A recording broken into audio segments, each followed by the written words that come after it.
Coming to you live from the South Point Hotel and Casino in Las Vegas, Nevada. This is a numbers game with Gill Alexander. He's one of those idiots who believe in analytics. On Sirius XM Channel 204. If you're not a genius, don't bother, all right? Taking the sabermetric approach and focusing on the statistics and variables that come into play. Now, here's Gill Alexander. Oh, yes. Party people, it is a Thursday and it is the NFL season.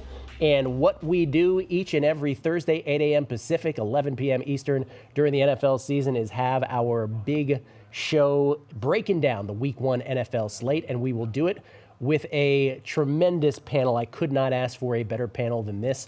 On the phone from Sharp Football Analysis, footballstats.com as well. And, of course, the author of his preseason pro football preview guide, the great Warren Sharp. Warren, you with us this morning, man? I am, Gill. Excited to be here. I appreciate you hanging out with us. Nobody better in the biz in advanced stats or football and handicapping than Warren. And a guy that we have come to know and love in Vegas. Some people say stuff about it. I think he's the most cuddly guy in town, professional bettor. My friend Bill Krackomberger, the crack man with me. How you doing, man? Good morning. Good morning.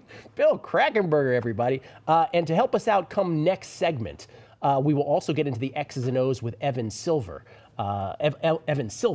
senior writer over at Rotoworld, and we will have him jump in on certain ball games as well.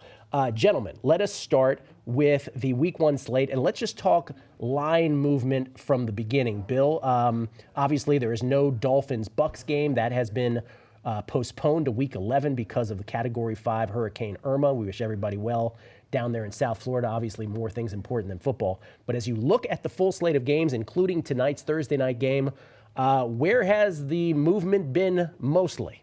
I was actually surprised to see, a little upset actually, but maybe it'll happen again. This line last night got hit. It went. I see a couple 47 and a halves, even a 47. Talking about tonight's game. Tonight's game. Yeah, the New England game. I was pretty surprised because, most of the books set their lines in anticipation of their crowd. So who's coming to town to bet the Kansas City Chiefs? Yeah. Who's coming to town to bet the under? The under, yeah. The under. So I'm really surprised to see that the line already dropped. I noticed last night, yesterday in the afternoon, I was out towards the Strip, and one of the local casinos, though, had 49 and a half. And I said, I want to bet the under there. And then, sure enough, I said, let me just see if it goes to 50. And then I figured today, if it's 49 and a half, usually the day before, it'll creep up a half a point or something, because the public, the square money, has to come in. And let's face it, people come to town, and they're not looking to bet unders. No. They're looking for points. They're looking for action. They're looking. We were just talking about that. Oh, really? Yeah, we're just how the average bettor is wired for optimism, right? They want to see points. Of course, they don't come here for. It's associated. Betting unders and betting underdogs is a lot of times, especially the unders, is associated with like a negativity. You don't want that. You want positive. You're in Vegas. You're having a drink. You're doing, so I was surprised to see it crash a little bit today. But I'm hoping I see 48 and a half around town. So hoping that actually goes back up a little bit, because I like the under in the game. But then again, I like the under in a lot of prime time games last year. Right. And got my head handed to me. Well, yeah, we should probably mention that as we begin this series that we'll do on Thursday. We should probably mention what went down last year in the NFL. That's actually a very good point. September and October, business as usual for books. They were making out almost at record pace, actually. And then November, December, and January happened, which, I don't know, you just don't see that often. Now, no one's crying for the books, right? Sure. But, they were in a position where they needed the Browns to come through, where they needed the Niners to come through every week. They couldn't set those lines high enough on teams like the Patriots. Right. And the books got their butts handed to them in November, December, and January. They made up for it in January with other sports. So it was a weird kind of year last year. Very strange. Not likely to see that Very again. strange. We actually still won in the NFL because of Warren. Warren's totals are fantastic again, like they are every year. So I did win for the year in the NFL. But a lot of the, having the advantages of being in town here, running around to the books, getting the extra points, and I mean actual points on totals, it usually is a very strong thing, and last year it wasn't. I like to be on the book side. I normally am on the book side by the time the game kicks off. Yeah. So yes, the books lost in the NFL primetime games, and they lost on games that went over, and they couldn't make the number high enough. People were still going over, and people still got the money. The squares got the money.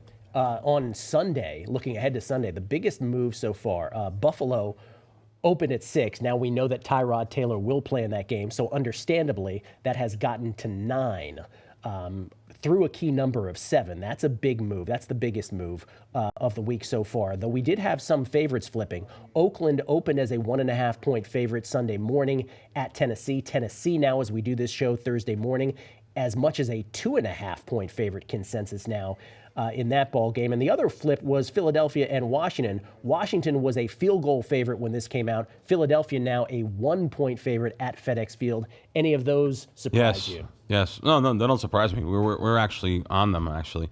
I was with Warren, and when I flew back into Vegas, I said, I'm going to grab that +2 on the Eagles around town. There was a 2 at a couple local casinos, +1.5.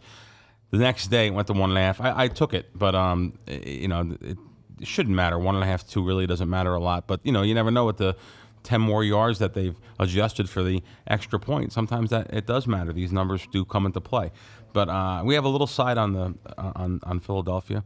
And the Buffalo Jets game, that's a funny game, too, because one of the major casinos in town here had a 43 on the total. Same exact thing. I'm on the phone with Warren, and I said, I'm going to go down to the and see if I can get the under 43, see what they take. I figured they'd take a good-sized bet. It's NFL Week 1. They have plenty of time to work with the number. There was 42.5s everywhere. They were the only 43 in town. And I went down there, and, wow, I forget that it's almost like a preseason game. They were just petrified. Even though I have the top-level card, they took a dime, which is $1,100. Yep. So I wish I had more on that now that I see 40s on the screen. Because I thought it was 40.5. I didn't see the 40s. Yeah. And consensus 40 now. Yeah. Yeah. So I have the under there, but again, it's not the number's gone. 3 points, key points. Matter of fact, 43. People think 43.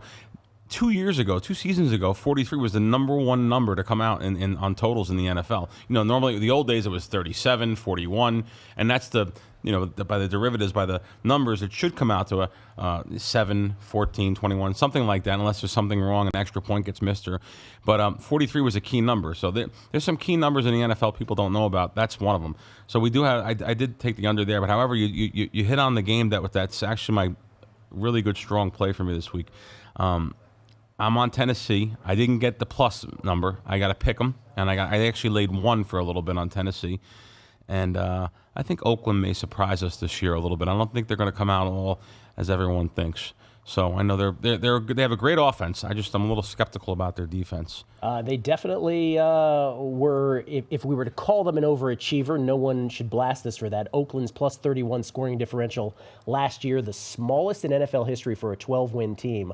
And according to my friend Aaron Schatz over at Football Outsiders, he has a proprietary stat called Defense Adjusted Value Over Average, DVOA. Oakland's 8.2% DVOA, the 7th lowest for a 12-win team since 1986. We're here in studio on a numbers game with Bill Krackomberger, professional bettor in studio, and on the phone, Warren Sharp from Sharp Football Analysis and SharpFootballStats.com. Also check out his preview guide wherever books are sold. Warren, with all those line moves, which is the one that has caught your eye?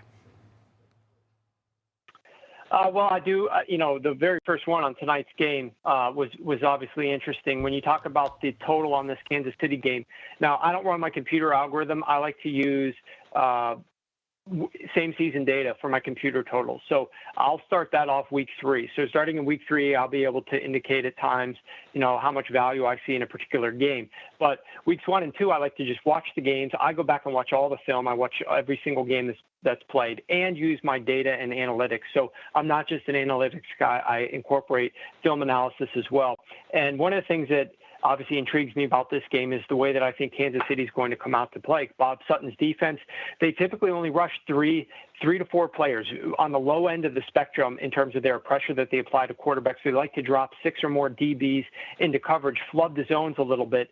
And I think that could play into New England's desire to start off running the ball a little bit more than they might otherwise do so and establish the run. You've got a lot of new running backs in there. And then on the other side of the ball, look, Kansas City, Andy Reid comes out, well-scripted game plans typically to start games.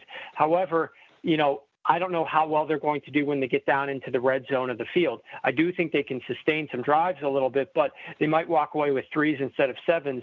And I do think that this game could get off to a slightly lower score than we might be accustomed to, but it's nothing strong for me. Obviously, like I said, my computer algorithm is not there, but it is interesting, despite all the money that has come in on the over and all the bet percentage that's been on the over in this game, that the total has begun to drop a little bit. I love, Warren, that you said in there, and people might have just passed over this, that even though you're an advanced stats guy, that it is, sure, the basis of your analysis, but it's not the only thing that you do. And that's another thing. I guess the theme of the show today is how our brains are wired as bettors. That's the other thing. When people hear that there's an advanced stats guy, we just immediately default to, oh, that's all he cares about. He only cares about numbers.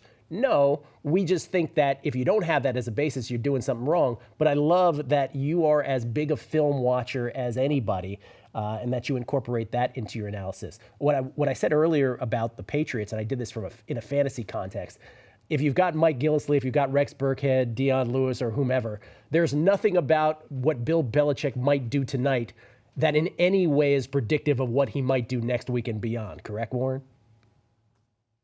Yeah, absolutely. He'll tailor his game plan every single week to his unique opponent, and that's, to be honest, Gil, every single coach should be doing the same thing. Yep. I really don't understand this theory of let's just come out and do what we do. No, come out and try to win the game. And if winning the game means attack the defensive weakness using your second best strategy, then use your second best strategy to more easily defeat that opponent. And coaches and teams make it harder on themselves than they need to often in the NFL. It is why I always say that I believe Joseph Jackson Gibbs is the greatest coach of all time, because he had the humility and the football smarts to tailor his personnel, to tailor his offense to whatever personnel he had in any of his different Super Bowl winning seasons, whereas the Marty Schottenheimers of the world or the Steve Spurriers of the world just come in and say, this is my system, this is how you play football. And we see how that goes down, bottom line. More with Warren Sharp. Bill Krackomberger. We're going to bring in Evan Silva, senior football editor from Rotoworld, to talk X's and O's. We'll get into a game-by-game analysis next on A Numbers Game. Stick around right here at VSiN. This is A Numbers Game with Gill Alexander on Sirius XM 204.